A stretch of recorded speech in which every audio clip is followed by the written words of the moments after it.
claimed to be the original beginning of the Moroa people. Welcome to Sholio Land, the Sholio Moroa heritage. The Sholio people are found in Kaura local government of Kaduna State in northern Nigeria. His Highness Dr. Tagwai Sambo, OFR, is the paramount ruler of the Sholio people.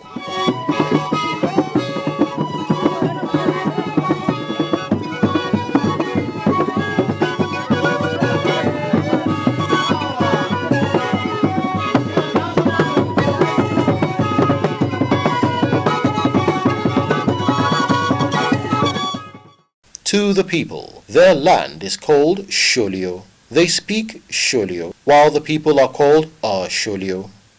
But where are the Sholio people from? There are many theories, but let's dwell on one. Vak. You are welcome to the Kajim spring water, and they call it a river. It's like a river, but it is actually a stream.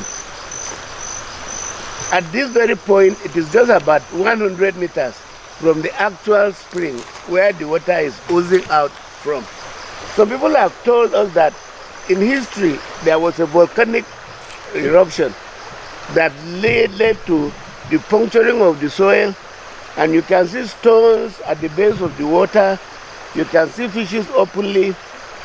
This is claimed to be the original beginning of the Moroa people. Vak remains a mystery. No matter the heavy rainfall, no muddy water contaminates its water. Even where it joins the brown muddy River Kaduna water, they hardly mix or mingle. Mr. Danladi Nache is the Magajingari Manchok. Call him the mayor of Manchok, and he speaks on the secret nature of Vak with Ben Adam Shemang. The mystery about Vak has not been explored. So nobody can really tell you what it is. I'll tell you a story. There was, at the establishment of this water intake, somebody was employed, a retired soldier. We don't know what he came to do. Just here, he was found dead the following morning, kneeling inside the water. He didn't drop. He was kneeling as if he was alive. They came and picked his dead body. We don't know what happened. Now the mystery is that women used to like to come here to get firewood, and a lot of women have been disappointed, because after cutting down the tree, you will come the following day or the third day, you don't know, they will tell you that they came and found the tree standing after they claim that they cut the tree down the previous day. And I will tell you a true and life story because it involved me. In 1953, I used to have a headmaster who was teaching me in the junior primary school. I used to escort him hunting in the night. One day at around 2 o'clock a.m., we were hunting behind this very stream. While we were, I don't know what he was actually looking for. Maybe he was told that there are likely crocodiles, so I don't know. I was just following him. While we were in the process of hunting, he had sound of something coming. He put his light and saw a crocodile coming. He was scared. The crocodile was approaching us, so he fired at the crocodile. As soon as he fired at the first crocodile, another second one came. He fired at the second one. After firing, the crocodile will move, we will try to escape. Finally, in trying to escape, we got lost inside the forest because it is a real forest. It is more than 2 kilometers from where we are if you want to go to the other end, before you get to the other end. We were there wondering what to do. We were able to find a place. We saw a wood placed across the stream. We walked across the wood, and by God's grace, by the time we went to the other side, I now recognize where we were. And through Malandiko, he asked us to kneel down to pray. While we were kneeling down to pray, we had 2 animals, buburu, buburu, buburu, coming. He said, "The lady, lie down." So we lie down flat. The animals came and ran towards the River Kaduna direction. When we got up, he said, "Are you sure you know where we are?" I said, "Yes." can you lead us home? I said, yes. So we walked home. I believe I finally got to my house at around 4 o'clock in the morning. So the rule is that we don't cut down trees here. We don't do hunting here. We used to do fishing. But the chief realized, let us not tamper with this spring.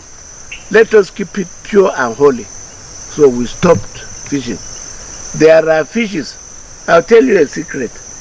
A canoe man, being very tricky, used to sneak in here and carry fishes in containers and sell it into the community. We didn't know the miracle he was doing. Then women got conscious about it and reported. Sir, if we are going to catch fish, let the community do it. You have stopped us and somebody is coming to do it.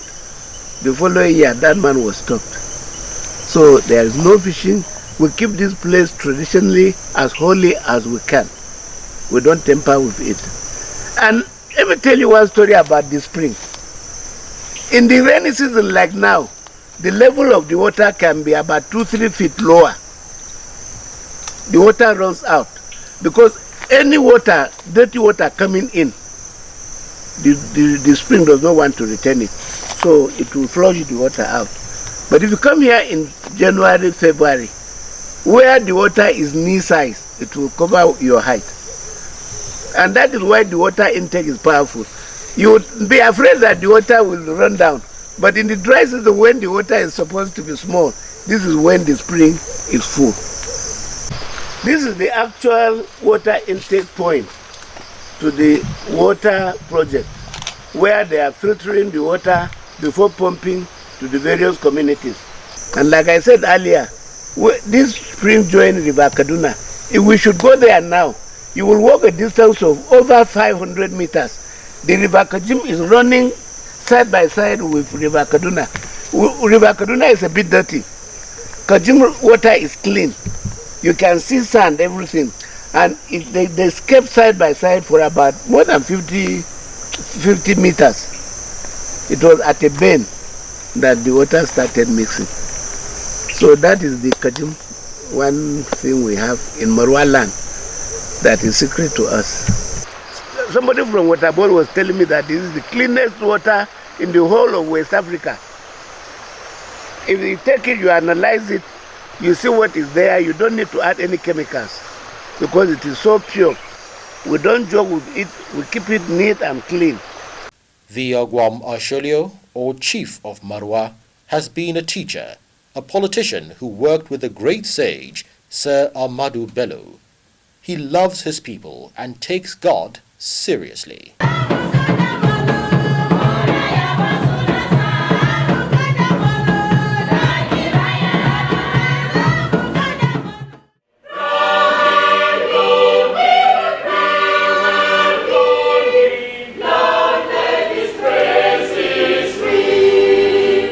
Our crew just got a glimpse at the Manchok market, which traditionally booms mostly on Fridays.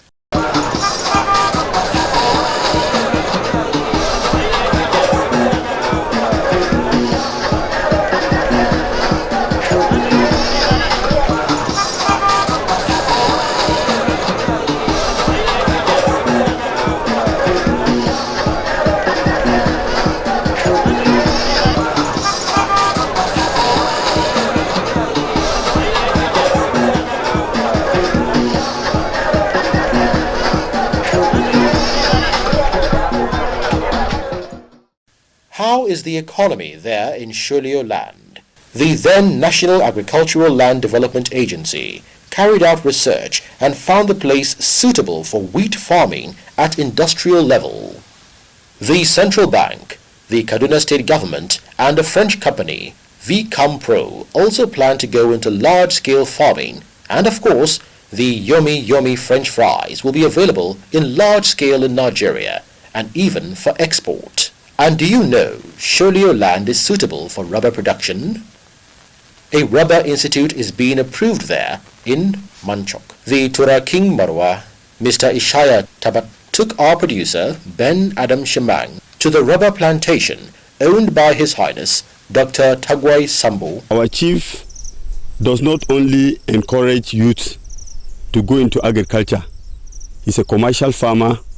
You can see this is his rubber plantation. He has so many other plantations of palm trees and also rice farms. So he encourages youth by being a practical farmer. If we go to other places, you see some of his plantations and how they are really helping to encourage the youth to be into or to go into farming activities. The rubber trees did not just germinate at random. They were produced in Sholio Land. And once again, we visit the famous VAC to see how the nursery is grown. There's a nursery there where they plant young ones for people who want to go into rubber farming. And myself talking to you, I'm one of the rubber farmers. The chief being number one, I'm number two. Right now in my house, I have tapped rubber ready to be sold. That has been a bit of Sholio heritage for you.